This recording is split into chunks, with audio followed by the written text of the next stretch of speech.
ಮಾಡ್ಕೊಂಡಿದ್ದೀವಿ ನಾವು. ಅವರೆಲ್ಲ ಇವತ್ತು ಬಿಳಿ ಮತ್ತೆ ನೆರೆಗಲಗರ ಮಧ್ಯದಲ್ಲಿ ನಡೆದಂತ ಸಂಭಾಷಣೆಯನ್ನ ನಾವು ಪೂರ್ತಿಯಾಗಿ ಅರ್ಥ ಮಾಡ್ಕೊಂಡ್ವಿ. ಈ ಪದ್ಯವನ್ನ ಬರೆದಂತ ಕವಿ ಯಾರು?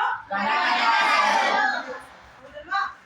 ಈ ಒಂದು ಸಂಪೂರ್ಣವಾದ ಪದ್ಯ ತಿಳ್ಕೊಂಡಂತ ನಂತರ ಈ ಪಾಠದಲ್ಲಿ ಬರ್ತಕ್ಕಂತ ಒಂದು ಷಟ್ಪದಿಗಳ ಬಗ್ಗೆ ನಾವು ತಿಳ್ಕೊಬೇಕಾಗುತ್ತೆ. ಈಗ ಷಟ್ಪದಿ ಅಂದ್ರೆ ಎಷ್ಟು ಸಾಲಿನ ಪದ್ಯ? 6 ಸಾಲುಗಳ ಪದ್ಯ. ಈ 6 ಸಾಲುಗಳನ್ನು ಒಳಗೊಂಡಿರ್ತಕ್ಕಂಥ ಪದ್ಯವನ್ನ ಷಟ್ಪದಿ ಅಂತ ಕರಿತೀವಿ.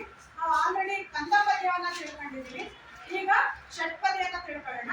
ಈಗ ಷಟ್ಪದಿಗಳನ್ನ ನಾವು 6 ಷಟ್ಪದಿಗಳು ಅಂತ ನಾವು ಗುರುತಿಸ್ಕೊಂಡಿದ್ದೀವಿ. ಯಾವುದು? ಶರ, ಕುಸುಮ, ಭೋಗ, ಭಾಮಿನಿ, ವಾರ್ಧಕ, ಪರಿವರ್ತಿನಿ. ನೆನಪಿಟ್ಕೊಳ್ಳಿ. ಶರ, ಕುಸುಮ, ಭೋಗ, ಭಾಮಿನಿ, ವಾರ್ಧಕ, ಪರಿವರ್ತಿನಿ. ಶರ ಷಟ್ಪದಿ, ಕುಸುಮ ಷಟ್ಪದಿ, ಭೋಗ ಷಟ್ಪದಿ, ಭಾಮಿನಿ ಷಟ್ಪದಿ, ವಾರ್ಧಕ ಷಟ್ಪದಿ, ಪರಿವರ್ತಿನಿ. ಈಗ ನೀವು 5ನೇ ಕ್ಲಾಸ್ ಹೋಗುವಾಗ ಈ ಬೇರೆ ಷಟ್ಪದಿಗಳ ಬಗ್ಗೆ ಎಲ್ಲ ತಿಳ್ಕೊಂತೀರಾ. ಇವತ್ತು ನಾವು ಈ ಭಾಮಿನಿ ಷಟ್ಪದಿ ಹೇಗೆ ಇವುಗಳಿಗೆ ನಾವು ಪ್ರಸ್ತಾರ ಹಾಕೋದು, ವಿಂಗಡಣೆ ಮಾಡೋದು ಅಂತ ನಾವು ನೋಡೋಣ. ಈಗ ಪ್ರಸ್ತಾರ ಹಾಕೋದು ಅಂತ ಅಂದ್ರೆ ನಾವು ಲಘು ಗುರುವನ್ನ ಹಾಕೋದ್ರಿಂದ ನಾವು ಲಘು ಗುರು ಹಾಕೋದು ಅಂತ ಹೇಳಲ್ಲ. ನಾವು ಲಘು ಗುರುವನ್ನ ಹಾಕೋದ್ರಿಂದ ಪ್ರಸ್ತಾರ ಹಾಕೋದು ಅಂತ ಹೇಳ್ತೀವಿ. ಪ್ರಸ್ತಾರ ಹಾಕಿದ ನಂತರ ನಾವು ಗಣ ವಿಂಗಡಣೆ ಮಾಡ್ತೀವಿ. ಗಣ ವಿಂಗಡಣೆಯನ್ನ ಮಾಡಿ ಲಘು ಗುರು ಎಷ್ಟಿದಾವೆ ಅಂತ ತಿಳ್ಕೊತೀವಿ. ಇದನ್ನ ನಾವು ಭಾಮಿನಿ ಷಟ್ಪದಿಯ ಲಕ್ಷಣವನ್ನ ತಿಳ್ಕೊಂಡು ಮಾಡ್ಬೇಕಾಗುತ್ತೆ.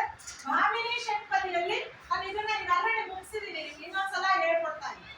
ಸೊ ಭಾಮಿನಿ ಷಟ್ಪದಿಯಲ್ಲಿ ಮೊದಲನೇ ಸಾಲು, 2ನೇ ಸಾಲು, 4ನೇ ಸಾಲು, 5ನೇ ಸಾಲು ಪರಸ್ಪರ ಸಮನಾಗಿರುತ್ತೆ. ಹೌದಲ್ವಾ? ಸೊ 3, 4, 3, 4 ಮಾತ್ರ ಎಷ್ಟು ಗಣಗಳಿರ್ತವೆ? 4 ಗಣಗಳಿರ್ತವೆ. ಒಟ್ಟು ಎಷ್ಟು ಮಾತ್ರೆಗಳಿರ್ತವೆ? ನೋಡಿ, ಈಗ ಮೊದಲನೇ ಸಾಲು 14 ಮಾತ್ರೆ ಇದ್ದು ಸಮ ಇದೆ, 2ನೇ ಸಾಲು ಸಮ ಇದೆ, 4ನೇ ಸಾಲು ಸಮ, ಮತ್ತೆ 5ನೇ ಸಾಲು ಸಮ. ಹೌದಲ್ವಾ? ಇನ್ನ 3 ಮತ್ತೆ 6ನೇ ಸಾಲು ಕೂಡ ಪರಸ್ಪರ ಸಮನಾಗಿರುತ್ತೆ. ಇದನ್ನೇ ನೋಡಿ, ಛಂದಸ್ಸಲ್ಲಿ ಇದನ್ನೆಲ್ಲ ತುಂಬಾ ಚೆನ್ನಾಗಿ ಅರ್ಥ ಮಾಡ್ಕೊಬೇಕು. ಪದ್ಯನ ಹೇಗೆ ಬರೆಯಕ್ಕಾಗಲ್ಲ. ಇವನ್ನೆಲ್ಲ ಅವರು ತಲೆಯಲ್ಲಿ ಇಟ್ಕೊಂಡು ಬರಿತಾ ಇದ್ರು ಯಾವ್ದು ಇದನ್ನ ಬರಿಬೇಕಂದ್ರೆ. ಇಲ್ಲಿ ನೋಡಿ, 3 ಮತ್ತು 6ನೇ ಸಾಲಲ್ಲಿ ನಾವು ನೋಡೋಣ. 1, 2, 3ನೇ ಸಾಲು. 3ನೇ ಸಾಲಲ್ಲಿ 3, 4, 3, 4, 3, 4 ಮಾತ್ರೆ ಎಷ್ಟು ಗಣಗಳಿದಾವೆ? 6 ಇದಾವ. 6 ಗಣಗಳು ಜೊತೆಗೆ ಕೊನೆಯಲ್ಲಿ ಲಘುವಾಗಿದ್ರು ಕೂಡ ಆ ಅಕ್ಷರವನ್ನ ಏನಂತ ನಾವು ಅಂದ್ಕೋಬೇಕು? ಗುರು. ಒಂದು ಗುರು ಇರುತ್ತೆ.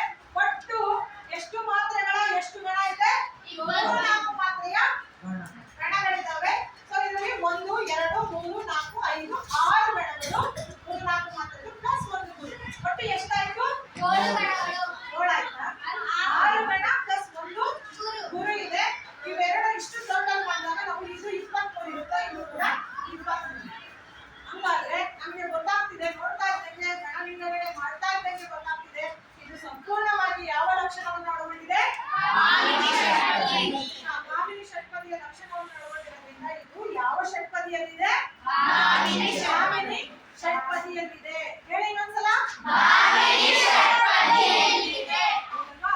ಈ ಭಾಮಿನಿ ಷಟ್ಪದಿಗೆ ಸಂಬಂಧಪಟ್ಟಂತೆ ಬೇರೆ ಬೇರೆ ಪದ್ಯಗಳು ಕೂಡ ನಿಮ್ಮ ಪುಸ್ತಕದಲ್ಲಿ ಇದೆ. ಅವನ್ನೆಲ್ಲ ನೀವು ತೆಗೆದು ನೀವು ಕೂಡ ಈ ಒಂದು ಭಾಮಿನಿ ಷಟ್ಪದಿಯ ಅನ್ವಯವಾಗುವಂತೆ ನೀವು ಲಘು ಗುರುವನ್ನ ಹಾಕಿ ಏನ್ ಮಾಡ್ಬೇಕು? ಮಾಡ್ಬೇಕು. ಹೇಳಪ್ಪ, ಷಟ್ಪದಿಗಳಲ್ಲಿ ಎಷ್ಟು ವಿಧ? 6 ವಿಧ. 6 ವಿಧ. ಯಾವ್ಯಾವು? ಶರ, ಕುಸುಮ, ಭೋಗ, ಭಾಮಿನಿ, ವಾರ್ಧಕ, ಪರಿವರ್ತಿನಿ. ಎಲ್ಲರಿಗೂ ಅರ್ಥ ಆಯ್ತು ಅನ್ಕೊಂಡಿದ್ದೀವಿ.